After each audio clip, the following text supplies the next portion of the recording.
Tersangka Inyoman Brata, mantan Ketua Lembaga Perkreditan Desa atau LPD, Desa Adat Nggis, Kecamatan Tejakula, Kabupaten Buleleng, Bali, hanya bisa pasrah saat digelandang polisi Selasa siang. Tersangka ditangkap karena melakukan dugaan tindak pidana korupsi selama menjabat sebagai Ketua LPD dari tahun 2009 hingga 2022. Kasus dugaan korupsi ini terungkap setelah sejumlah nasabah melapor ke polisi karena tidak bisa menarik dana yang disimpan di LPD tersebut.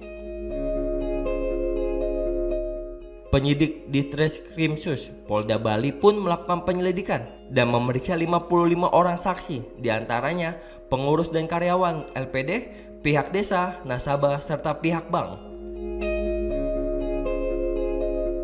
Dari pemeriksaan, terungkap bahwa tersangka melakukan penarikan tabungan serta deposito nasabah tanpa sepengetahuan pemilik untuk keperluan yang lain, salah satunya untuk membiayai hobinya berjudi. Tersangka kemudian melakukan praktik gali lubang tutup lubang dengan mengajukan pinjaman ke beberapa bank menggunakan nama dirinya, keluarganya, serta orang lain untuk membayar bunga deposito para nasabah. Pinjaman fiktif ini dilakukan tersangka hingga berjumlah ratusan kredit dengan nominal mulai dari 60 juta rupiah hingga 500 juta rupiah, sehingga total pinjaman mencapai lebih dari 21 miliar rupiah.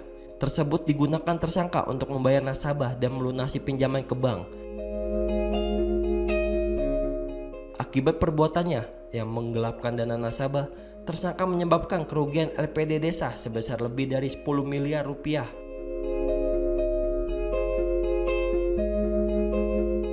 Jadi awalnya kan dia ngambil kredit dulu, tidak bisa bayar, kemudian ngambil lagi kredit yang lain untuk menutupi yang pertama dengan membayar bunganya, kemudian tidak bisa juga terus begitu, akhirnya secara terus-menerus perbuatannya dilakukan.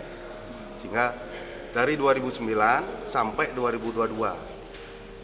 Kemudian termasuk karena sudah banyak pembentukan kredit fiktif, kemudian deposito nasabah juga diambil untuk menutupi bunga-bunga yang kredit itu dibuat.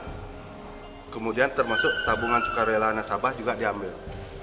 Nah, pembentukan kredit ini menggunakan nama baik dia sendiri, keluarganya, ataupun orang lain tanpa sepengetahuan mereka. Nah, kegunaan dana ini itulah untuk menutupi kredit-kredit yang tadi dengan membayar bunga juga, dan juga kepentingan pribadinya, dan juga kegiatan judi. Kalau judinya masih kami dalami ya, yang jelas pengakuan dia tidak ada digunakan untuk judi. Tersangka dijerat pasal 2 ayat 1 atau pasal 3 Undang-Undang Nomor 20 Tahun 2001 tentang Tipikor Jusko, pasal 64 ayat 1 KUHP dengan ancaman hukuman hingga seumur hidup dan denda 1 miliar rupiah.